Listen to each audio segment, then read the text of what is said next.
Alright guys, so I ran into another issue. Started the bike, went through all the gears in the last video, but then when I tried to give it gas, it died. And so I tried to start it a few more times, and I noticed the fuel pump wasn't priming. And so it was just running on whatever gas was left in the lines. And right now I took off the gas tank, and I'm going to show you.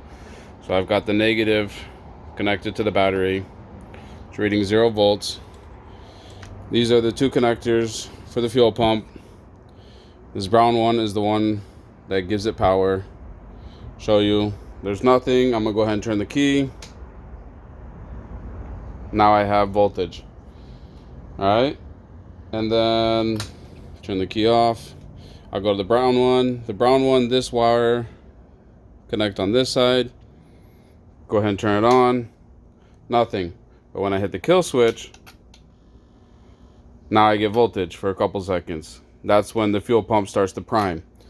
So that leads me to believe that the wiring seems to be working properly. Now I gotta continue on with the diagnostics and figure out if it's a bad fuel pump or if it's the tip over sensor. And if it's a bad fuel pump, it's gonna be pretty frustrating because I actually just had the fuel pump go out on my truck like 2 weeks ago and had to replace that. So if this fuel pump's going out, it's gonna be pretty annoying to have to replace 2 fuel pumps within a month. But yeah, I'll give you an update when I continue with the diagnostics.